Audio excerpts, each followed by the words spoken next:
Warning: Channel Robozoid contains adult language, adult content, strong opinions, and verbal brutality.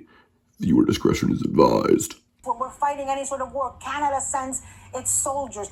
These are the people that have been biased time and time again, that send their pilots and their planes to help us put out our fires, literally and figuratively. These are our friends, and we are treating them like trash. We are bullying them. And you know, it's as if, like, I look at this thing in Mexico and I'm thinking, okay, as if deporting good, hardworking immigrants wasn't enough. As if emboldening the racial profiling and bigotry against Latinos wasn't enough. As if revoking temporary protective status for 500,000 Venezuelans wasn't enough. As if bullying Panama wasn't enough.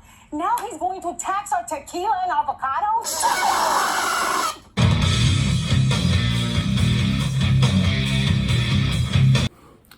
Hello, once again, it is I, the Robozoid, your semi-likable and occasionally tolerable curmudgeon of both the Rumble and YouTube airwaves, and I feel no tolerance or patience for those harridans on the Spew. You know, the clucking hens that always chirp about politics, and they have absolutely no idea what they're talking about. None whatsoever. All roads always seem to lead back to the Spew, or the View, as most of you call it, when you have imbeciles like, let us say, the one that you just heard from Ana Navarro, that's her name, basically clucking about a bunch of nonsense about money and finances, which she doesn't know anything about. And then, of course, it gets even sillier when you have a clip like, let us say, Rain Sunny Hooston, or as you call her, that's what you people call her. I call her Cloudy Hoston. I see nothing sunny in her disposition. She is cloudy, always negative, always down, and yet her name somehow is Sunny. Somebody try and explain that to me like I'm a 4-year-old, because I'm just not getting something here. And that is, why is this woman always bitching about race, always bitching about Trump, always bitching about something, when this has to do with, of course, relations between us and our neighbors to the north and our neighbors to the south, where she goes on and waxes on about coffee and the cost of coffee, or as she probably says, coffee. Just watch this bit and you'll know exactly what I mean. Take a look. Just say, Mexico, Canada, and China together accounted for more than 40% of total U.S. imports last year. But more importantly, Canada and Mexico are the top buyers of U.S. exports in more than 72% of all export categories. Dumbest thing I ever heard. 72%. We send our stuff over there. So now if there are these tariffs, that's going to cause problems, billions of dollars of problems. And if the tariffs, if they in turn return the tariffs, let's say it's your coffee, you have a coffee store, and you're going to sell a cup of coffee, and your coffee is $5. We know how expensive coffee is, right? Coffee. You sell coffee $5. Now the coffee beans coming in from Mexico are now $5 more. You think if I own that think she has a coffee bean for a brain. No, your cup of coffee just costs $10. Well, and that's the... Just when I think you've said the stupidest thing ever, you keep talking. You see, it's idiots like Cloudy Holston, which is exactly the reason why a college degree means absolutely nothing anymore. I mean, college is a waste of time now. I mean, when there are trade schools out there where you can actually learn a trade and actually get a real job, actually working in the real world, as opposed to the Ivy League bullshit that is spewed. And, well, these stupid little Ritalin brats come out feeling empty and just degraded and sad and miserable and all emo and shit, all because their worthless college degree doesn't mean anything anymore. I mean, and I think that Rainey Holston is exactly the example of that. She may have been college educated, but that doesn't mean anything, because these days, a college degree means precisely dick. You know what's so funny about the Spew and about the clucking hens on it? I don't have to make fun of these people. I don't have to make fun of these harridans. They pretty much make fun of themselves on a daily basis with their stupid nonsense and their incoherent bullshit about economics, which they don't seem to know anything about. I mean, you want to talk about a $5 cup of coffee before tariffs raised, and then you talk about a $10 cup of coffee. Yeah. Again, this is the reason I don't drink coffee, because with my kind of ticker, I don't think I should.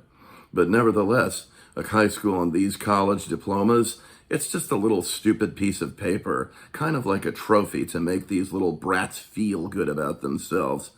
But like I said, they end up feeling miserable because their so-called college education isn't worth what a pig could shit anymore.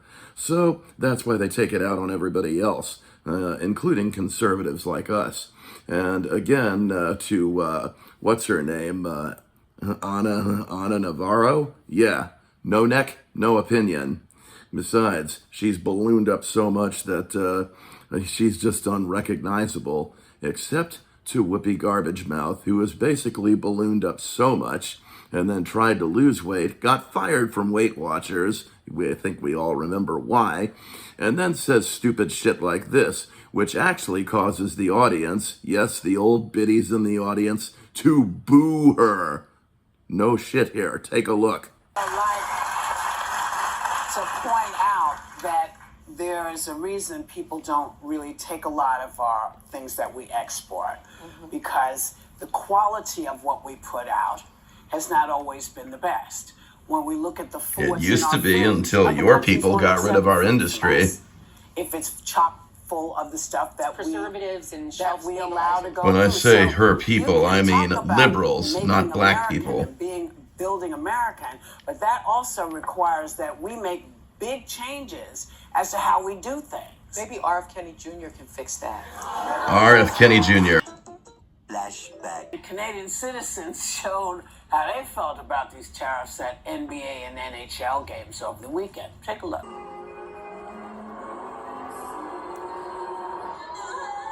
See, they're getting booed for singing the national anthem. But this is up in Canada. I've never seen anything like that in my life. Never. I'm sorry. And I have to say, even the conservative media is warning about the price Americans are going to pay for this. So, I mean, everybody say, hey, this is a bad idea, this is a bad idea, this is a bad...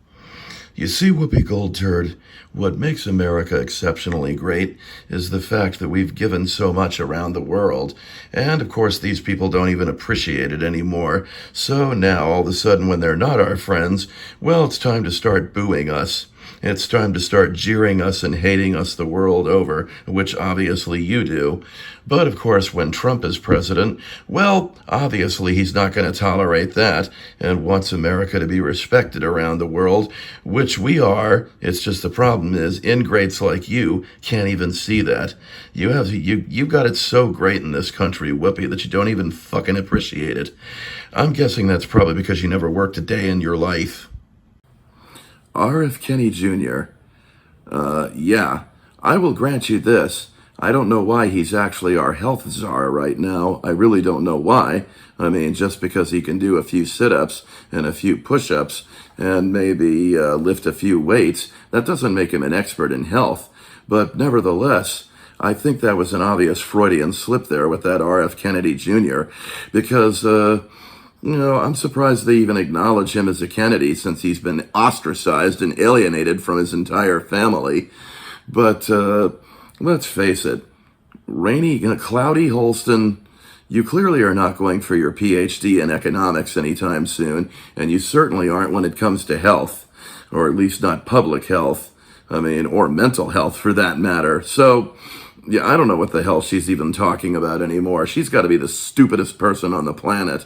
Of course she is. Her husband is a tax cheat. She thinks that only her opinion matters. Everyone else is to be silenced or ignored. And, well, she's just full of herself, much like Whoopi Goldturd, or much like any of the other clucking hens on the Spew.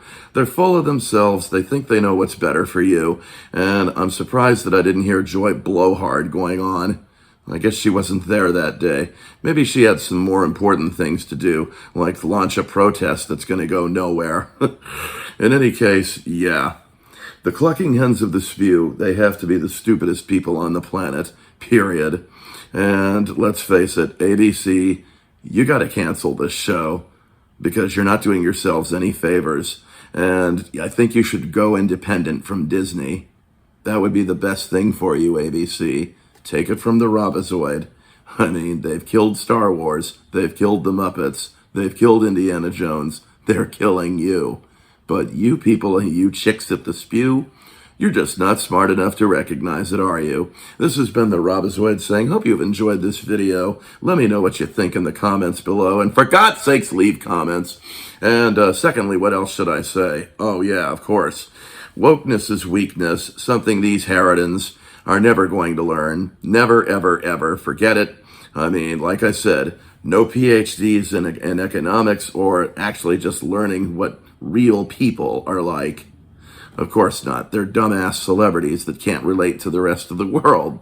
And what else should I say? Yeah, just remember that if you've got something to say, just drop it down here in the comments section. And remember, it's always a good idea to make it your best hobby to have a nice little chat online with Robbie. There you go.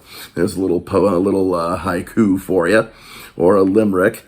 Be here or be absolutely nowhere else, just like the Spew are.